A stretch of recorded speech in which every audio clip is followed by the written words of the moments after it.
magbubulay-bulay ng salita ng Diyos bago natin tanggapin ang mga elemento ng banal na hapunan. Buksan po natin ang ating mga Biblia sa 2 Korinto, Kapitulo 4, talata 8 hanggang 18. 2 Corinthians chapter 4, verses 8 to 18. Aming babasahin sa Tagalog ng Biblia.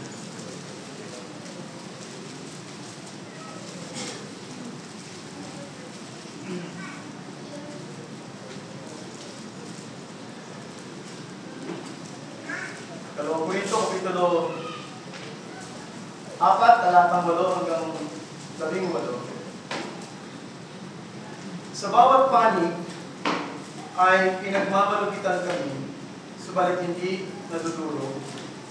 Nililito, subalit hindi nawawalan ng pag-asa. Pinag-uusig, subalit hindi pinababayaan. Inilulugmok, subalit hindi napupusa. Na laging tinataglay sa katawan ng kamatayan ni Jesus, upang ang buhay ni Jesus ay mahayag din sa aming mga katawan. Sapagkat habang nabubuhay kami, ay laging ibinibigay sa kamatayan dahil kay Jesus, upang ang buhay ni Jesus ay mahayag sa aming mga laman na may kamatayan. Kaya, ang kamatayan ay gumagawa sa amin, subalit ang buhay ay sa inyo. Yamang tayo ay mayroong parehong espiritu ng pananampalataya na ayon sa bagay na nasusulat. Sumasampalataya ako, kaya't ako ay nagsasalita. Kami rin ay sumasampalataya, kaya't kami ay nagsasalita. Na aming nalalaman na ang bumuhay sa Panginoong Jesus ay siya rin bumuhay sa amin na kasama ni Jesus. At dadalhin kaming kasama ninyo sa kanyang hatapahan. Sapagkat ang lahat ng mga bagay ay alang-alang sa inyo upang ang biyaya habang parami ng parami ang mga taong naaabot nito ay nagpaparami rin at nagpapasalamat sa kaluwalhatian ng Diyos. Kaya kami ay hindi pinanghihinaan ng loob. Bagamat ang aming panlabas at pagkatao ay nabubulok, ang aming panloob na pagkatao ay binabago sa araw-araw. Sapagkat inihahanda tayo nitong magaan at panandali ang kapighatian para sa walang hanggang hindi masukat na kaluwalhatian. Sapagkat hindi kami tumitingin sa mga bagay na nakikita, kundi sa mga bagay na hindi nakikita. Sapagkat ang mga bagay na nakikita ay may katapusan, subalit ang mga bagay na hindi nakikita ay walang hanggan. Ito po ang salita ng Panginoon. Ang sulat ni Apostol Pablo sa 2 Korinto, ang sulat ni Pablo na ito, ang 2 Korinto ay masasabing isa sa mga personal at madamdaming sulat ni Pablo sa kanyang mga naisulat na ibaba. Ang unang Korinto, kung inyong babasahin, medyo matalino ang kanyang mga pananalitado at meron siyang mga sinasabi ng mga salita na talagang maaaring dudurog sa puso ng mga tao dahil merong mga kaguluhan, may pagkakahati-hati, may mga hindi magagandang pag-ugali ang iba, may nagdedemandahan, may pagkaguluhan sa Lord's Supper, meron kay Pedro, meron kay Pablo, meron kay Apollos, at meron namang spiritual na dating, sabi nila, kami ay kay Kristo. May problema sa iglesia ito. Kaya nga, ang pagsusulat ni Pablo na medyo matalim at mayroong talagang hamon sa kanya. Ngayon dito, medyo magkaan ang kanyang pagsasalita at ito'y parang puno ng encouragement sa mga taong dumadaan sa iba't ibang pagsubok. Dahil siya mismo, sa kanyang sarili, ay naranasan niya ito. Ang ating babasahin sa 11 kabanata ay inilahad doon ni Apostol Pablo ang kanyang karanasan nang siya ay nagbiministeryo sa iba't ibang lugar, naranasan niyang magutom, naranasan niyang bugbugin, saktan, makatanggap ng mga lakay sa katawan, naranasan niyang magstay sa tubig, naranasan niya maraming mga mabibigat na karanasan at hindi lamang sa pisikal, kundi sa kanyang damdamin dahil, sabi niya, dahil sa kanyang pangangalaga sa iglesia, gayong meron ding mga nagpupuno rin mga kapatid. At ano ang encouragement na ipinakita ni Pablo sa mga taga-Korinto? Marami siyang ginawang encouragement, pero isa sa mga encouragement niya sa kanila na magpatuloy sila sa kabila ng mga kapighatian na naranasan ay ang krus ni Jesus. Kaya nga, na ang krus ng Panginoong Hesus ay hindi lamang nagdadala ng pag-asa ng kaligtasan sa mga kasalanan, kundi ito rin ay nagbibigay ng lakas sa gitna ng ating mga kapighatian. At yan ang gusto kong bigyan natin ng pansin ng mabilis na at maikli sa oras na ito. Ano ang nagagawa ng krus sa mga pang-araw-araw nating buhay at kapighatian hinaharap sa mundo ito? Una-una, ang krus ay nagtuturo na hindi tayo dapat mabigla sa tuwing mayroong mga pagdurusa na dumarating sa atin. At yun ang mababasa natin sa mga dito sa binasa natin, at yun ang pinahihiwatig ni Pablo. Pero most particularly sa verse 16, sinabi niya, kaya't kami ay hindi pinanghihinaan ng loob, bagamat ang aming panlabas na pagkatao ay nabubulok, ang aming panloob na pagkatao ay binabago sa araw-araw. Ang kapighatian ay nakakapanghina ng loob, hindi ba? Ang pagdurusa at mga problema ay nakapanghihina ng loob. Ngunit dahil sa krus ni Jesus, sabi niya, hindi kami pinanghihinaan ng loob. No?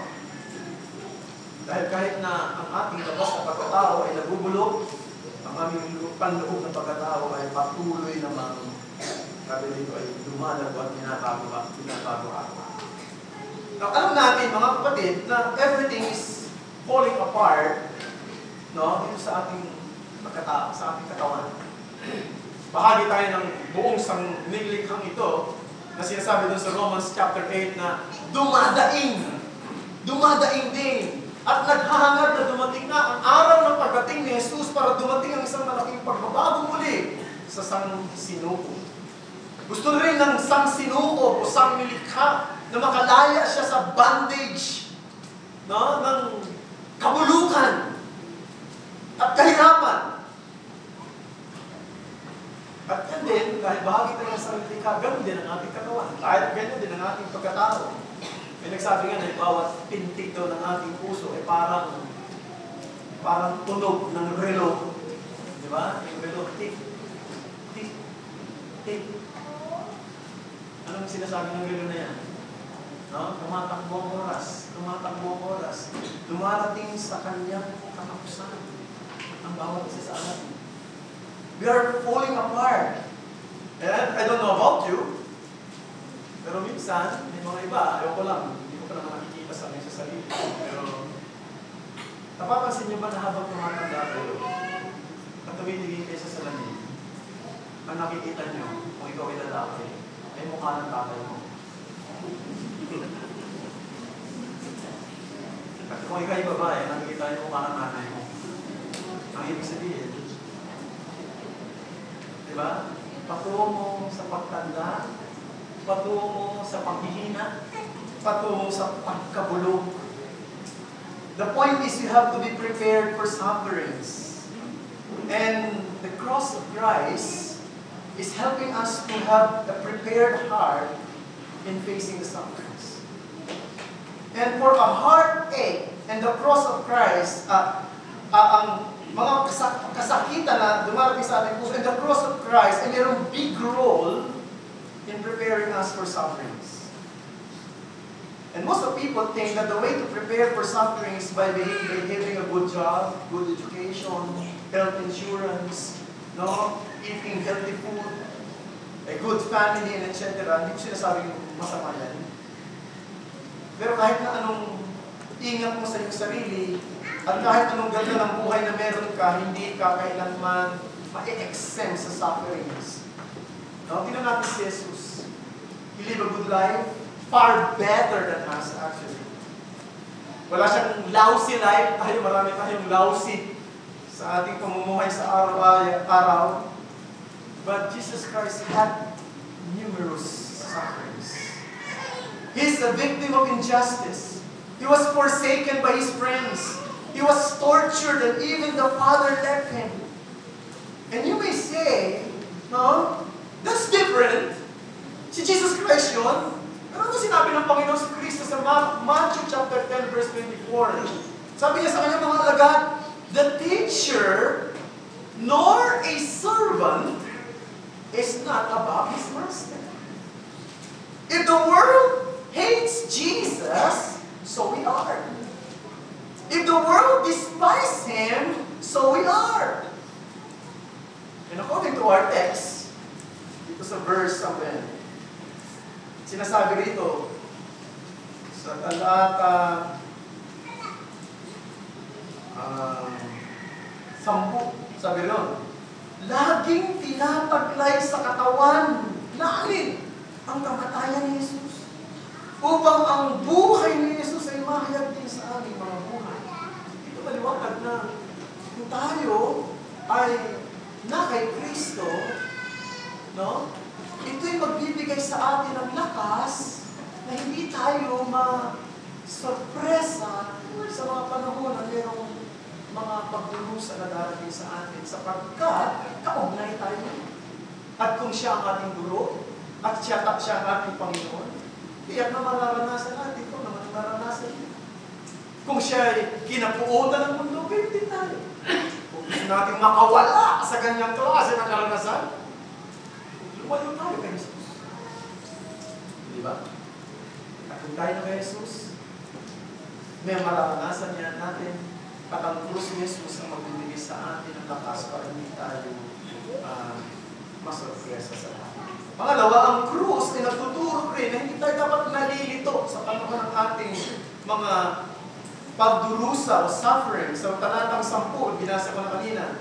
Sa verse 8 muna, sinabi, sa bawat panig, pinagmamalupitan kami, subalit hindi nadudurog, nililito, subalit hindi nawawalan ng pag-asa, pinag-uusik, subalit hindi pinababayan, inilulugmok, subalit hindi napupuksa. Verse 10, na laging tinataglay sa katawan ng kamatayan ni Jesus, upang ang buhay ni Jesus ay makahigit sa ating katawan. Narito si Apostol Pablo, ikinikwento niya ang karanasan nila bilang mga lingkod ng Panginoon, iba't ibang mabibigat na karanasan. Ngunit ano ang nagbibigay sa kanya ng linaw ng pag-iisip sa kabila ng mga karanasan ito na hindi siya nailulugmo at hindi siya nalilito o hindi siya nakararanas ng panghihina, ay dahil sabi niya, alam niya sa kanyang katawan, taglay niya at nahayag sa kanyang buhay ang kamatayan. So dito, sinasabi na ang kamatayan o pagdurusa o ang krus ay tumutulong upang hindi tayo malito at lalo tayong magkaroon ng malinaw na direksyon sa panahon na tayo namaraan sa mga pagsubok. Ang mga pagdurusa ay hindi nagsasabing tayo ay pinabayaan o tayo ay kawawa, kundi ito'y nagpapatibay na tayo mga lingkod ni Jesus, may bahagi sa kanyang biyaya at ang biyaya niya ay patuloy na nararanasan natin. So it was an astounding statement, brethren. No? Just as Jesus' sufferings lead to greater redemption for our sake, our suffering for His sake lead to a greater confirmation that we are redeemed. Yan po. No? Dapat maging malinaw yan sa atin. Bahagi ng buhay natin ng suffering at si Jesus, siya'y itinanghal ng gusto, siya ay dinakila ng gusto, siya ay pinarangalan ng gusto pagkatapos niyang pumarap sa pinakamabiligat na pagsubok ng kanyang buhay.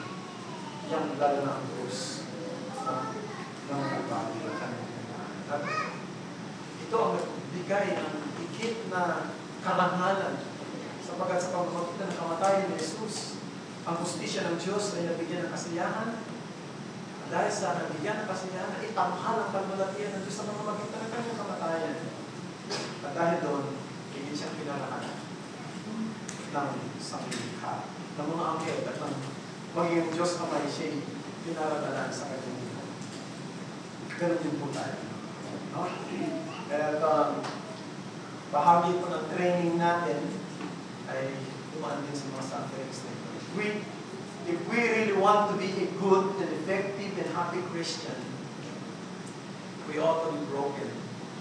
Dapat magdanas tayo ng ganyan. No? Kaya mali yung loob na naririnig natin kapag Kristiyano ka, dapat wala kang problema. Dapat wala kang mga pinagdadaan ng mga kahirapan. Dapat okay lang lahat. No? Tama ang buhay niya. Kasama sa buhay natin ang suffering sa pagkakalang nagbibigay sa atin upang maging isang matibay at matatag na masaya tayong Kristiyano. Pangatlo, no? Ang krus ay nagtuturo sa atin na maging matatag at hindi maging madaling sumuko sa anumang laban ng buhay. The cross teaches us not to suffer impatiently. Verse 17, sabi dito, sapagkat inihahanda tayo nitong magaan at panandaliang kapighatian para sa walang hanggang di masukat na kalwalhatian. Ganda nun, ano? Inihahanda daw tayo nitong mga magagaan. Itong nararanasan natin, magagaan lang. So, kumpara sa karanasan ng Panginoon. At panandalian. Hindi naman talaga ito habang buhay o hindi naman ito forever. Kung panandalian lang daw ito, tapos sabi, nakapigatian para sa walang hanggang di masukat na kalwalhatian.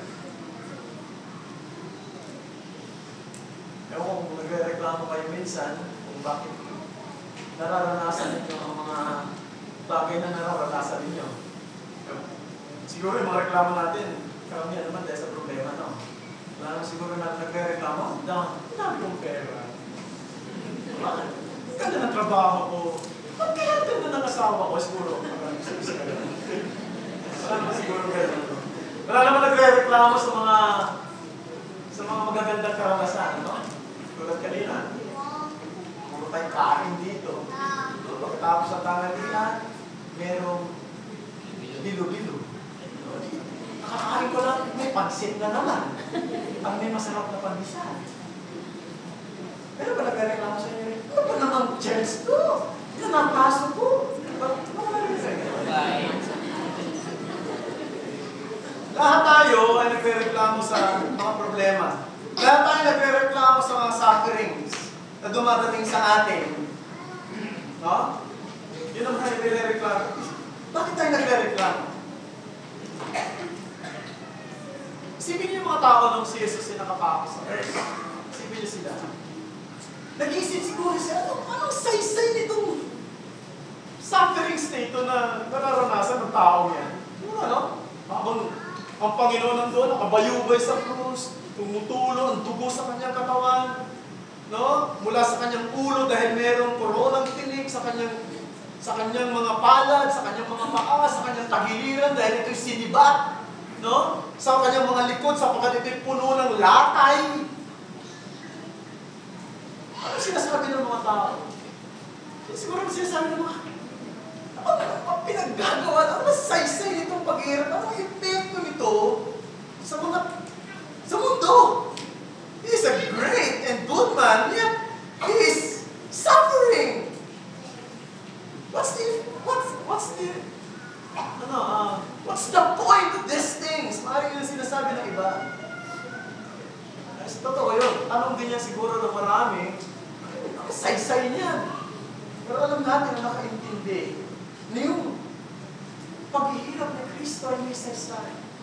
Tiniis niya ang lahat dahil alam niya ito'y may saysay. May kabuluhan. Maaari hindi naiintindihan ng kapaligiran. Maaari ang mga tao sa paligid ay hindi nauunawan, pero alam niya ito'y may saysay. Na matapos na mangyari ang lahat ng ito, ang hustisya ng Diyos ay mabibigyan niya ng kasiyahan. Ang Diyos mabibigyan niya ng kalwalhatian. Ang mga hinirang ng Diyos bago pa itatag ang sanlibutan, ngayon, tiyak at ipagtitibay ang kanilang kaligtasan. Diba? May saysay yun. Pero walang saysay sa tingin ng iba. Eh, gano'n naman talaga ang Ebanghelyo, ang krus. Foolishness yan, sa tingin ng marami. Pero sa mga iniligtas, diba? Ito ay isang palaking pagpapala para sa atin. Kaya nga, kung iisipin natin, mga kapatid, maging yung kapighatian natin, dahil tayo may kaugnayan kay Jesus, iisipin natin, may saysay rin ito. Meron din itong magandang resulta sa huli. Bakit hinayaan ng Panginoon na magkasakit ako? Bakit hinayaan ng Panginoon na mangyari ito? Bakit hinayaan ng Panginoon na magkaroon ako ng mga indulto sa buhay? Bakit? Hindi ko alam. Pero tiyak, merong layunin ng Diyos na higit na maganda. Tulad ng kahit paghihirap ni Jesus na pagkatapos noon ay merong kaligtasan. Ang kalwalhatian ng Diyos ay may tatanghal. Ang hustisya ng Diyos ay nabigyan ng kasiyahan. at ang kanyang mga hirang tuumpa. Ngayon, ipagtitibay ang kanilang kaligtasan. Ang ganda, di ba? Kaya kung meron kayo mga kapighatian, isipin nyo, ano ba yung magiging epekto nito sa huli? Huwag lang kayo, basta nagre-reklamo. Bayan! Bayan! Diba? Tingnan natin ang huli. Parang, kaya ngayon, diba, maraming traffic. Marami yan sa traffic, marami yung dahilan. Kasi talagang matindi yung traffic. Pero, may mga traffic na ginagawa yung kalsada. O gumagawa ng skyway. No? Punta ka sa, sa may, sa Nahiyan ka eh. Hindi yung traffic talaga eh. Kasi may ginagawa parang skyway ata yan. Di ba? Basta nagkarugtong yan. No? Matindi ang traffic. Pero isipin nyo, makatapos na matapos yan. Di ba may ginawang dulot? No? May ginawang dulot. Yun, ang iisipin natin. Ganon din sa buhay Kristiyano na actually mga panandali ang kapighatian. Pero may ginawang dulot yan, sigurado, sa susunod na kabanata. Kung ano man yan, hindi natin alam, pero tiyak katulad na nangyari sa Panginoon Jesus. Ika-4, ang krus ay nagtuturo sa atin na not to suffer with unreasonable guilt. Anong ibig sabihin? May mga panahon kasi na pinahintulutan ng Diyos na tayo ay dumanas ng kapighatian. Pero para gisingin tayo. Para gisingin tayo. Alam niyo, ang Panginoon sa Kristo ay ipinako sa krus.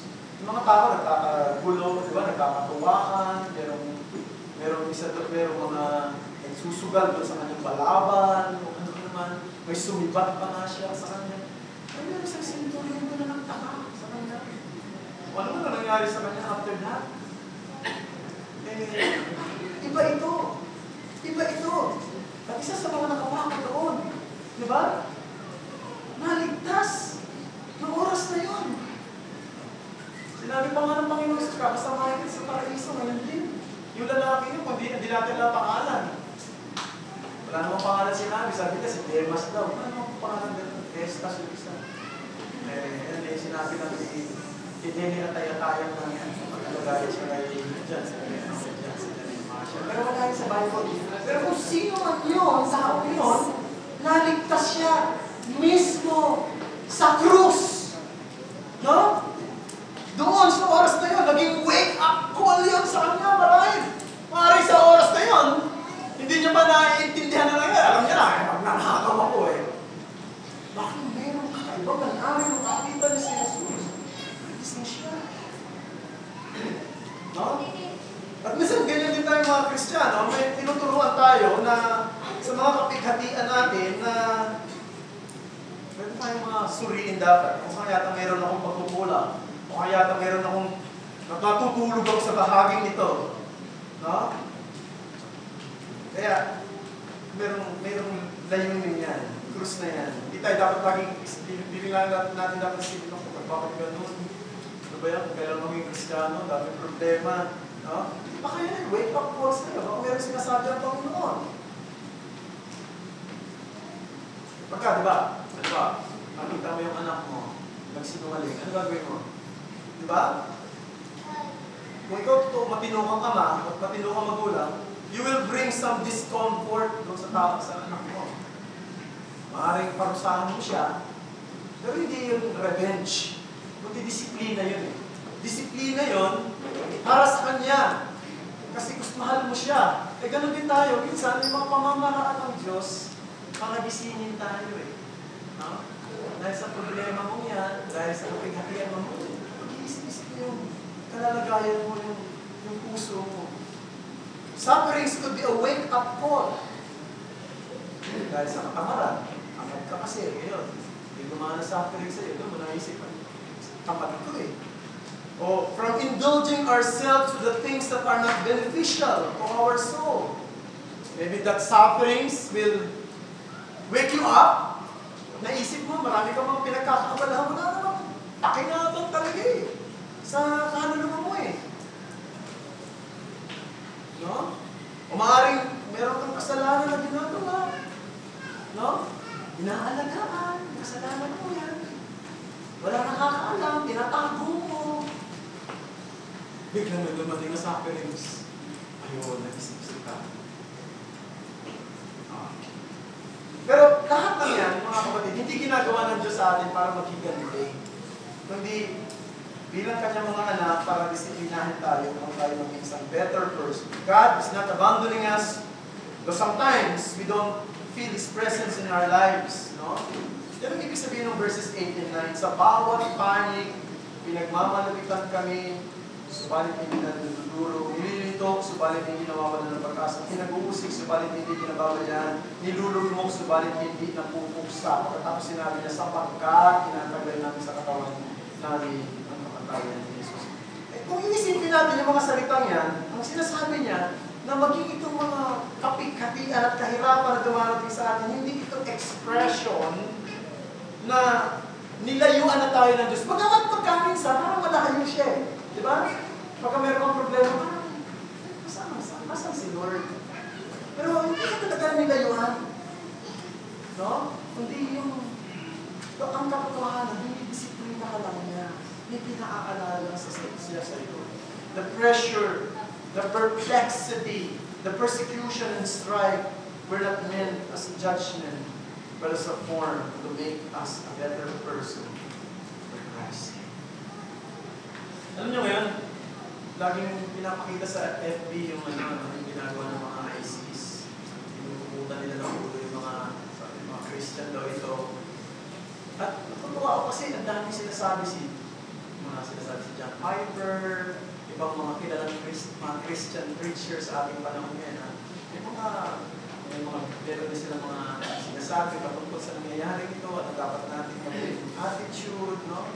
At pinaalala. Sabi sa na pakinggan ko na, ito isang paalala sa atin, mga kapatid. Kasi minsan, nabubuhay tayo sa isang mundo na malaya tayo, na nagagawa natin yung gusto natin, sumasamba tayo sa isang lugar na malamig, no? Katulad ng SGCC, ang sarap dito pupunta. No? Sarap matulog. Kasi pastor naman na. So, kaya parang komportable na tayo rito eh, sa ganito po. Hindi ang buhay Kristiyano yung mapanganib din. At minsan kinakailangan manindigan hanggang kamatayan. Ipinakaalala sa atin na maaaring isang araw, maaaring dumating dito sa atin ang galing mapingahiyan. Ganyung problema. No? Who knows? May kwento ko sa inyo na meron sa Manchester ngayon, no, sa England, hindi lahat ng bahagi ng England, pero merong mga lugar sa England ngayon, I think Manchester is one, na pwede kang mangharal sa harapan ng mga tao, pumunta ka sa entablado, pero merong pulis na magbabantay sa'yo. Sabihin mo, ipangarap mo, ano yung sinasabi mo, sinasabi ng katuruan sila na alam mo galing sa Biblia. Pero huwag mong sasabihin, si Kristo lang! Wala nang iba! Ang kaligtasan! Magagalit sa iyo yung pulis. Ipa-arrest mo ka dahil. At yan ay parang sinasabi mo na yung ibang religion ay mali. So, kaya nangyayari na yan. Imagine, in England, nangyayari yan. At maaaring dumating na niya sa amin dito, handa tayo ng Panginoon sa ganyang klase ng mga kapigatian. Maging handa tayo sa lahat ng mga sa pagkakasama sa buhay natin. No? Eh, wala pa nga tayo sa ganun eh. Di ba? Hindi ba na eh. Wala pa nga tayo sa nakabubok na di ba, na pang-karet dito sa DAP. Kaya, you have to look at the cross in times of sufferings. Balik tayo natin sa cross. At yun ay nagbibigay sa atin ng lakas upang magpatuloy tayo. So, mga kapatid, the cross of Christ is not only for our redemption, but as an encouragement and guide in facing sufferings in His present world. The cross shows us that there is a great and good things even in our sufferings, just like what happened to Christ. Nabanggit ko sa inyo kung matagal na, nabanggit ko na minsan na nag-iinip ako. At sa panaginip ko, pinasok na yung bahay namin. Pagkatapos, sinira yung pintuan, pinasok kami sa loob ng kwarto. Tapos, pinatay yung asawa ko. No? Talagang nanginginig ako. Nagising ako. Ano ito ba kasi?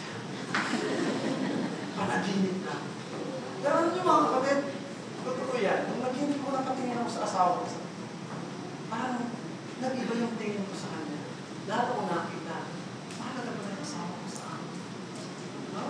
Mahal na siya. Kasi takot na takot ako mo. Nung oras na yun. Pinasok iba. Sa panaginip ko yun, ha? No? Takot talaga ako. Ang totoo, parang nakaramdam ako ng kakaibang damdamin sa asawa. Parang mahal ko ang asawa ko. Ayoko mawala siya sa akin. No? Yun, nightmare na naman yun. Ano naman yan? Parang ilipat naman yun.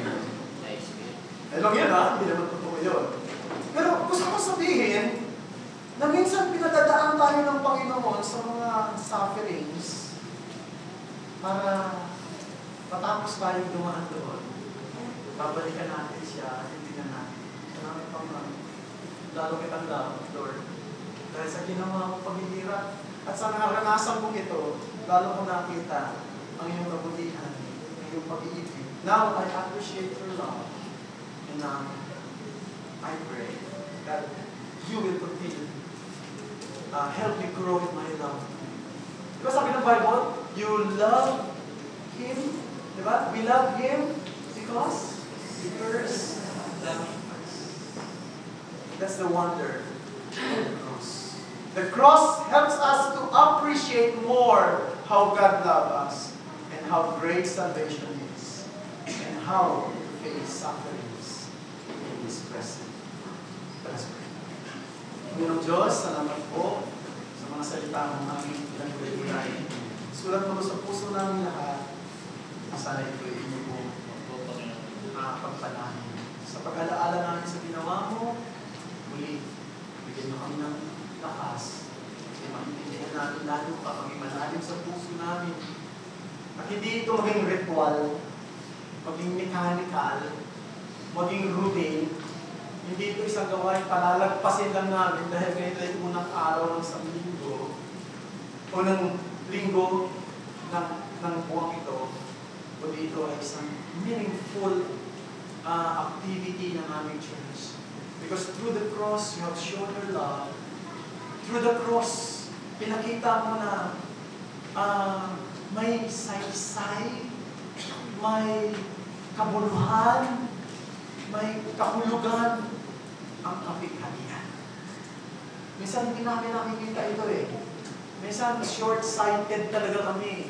Hindi namin makakita yung saysay ng mga kapighatian. Pero dahil sa cross, ipinakita mo may saysay pala ang kapighatian sa mga Kristiyano. Dahil sa kapighatian na ito ay mas lalo mong ipinakita sa amin ang higit na mahalaga na dapat namin hanapin, ang kaligtasan. Ang kaligtasan. Doon, sa ibig. Salamat po, Diyos. Salamat sa iyong pag-ibig. Salamat sa lahat. Kamandala sa kanya, Jesus. Amen.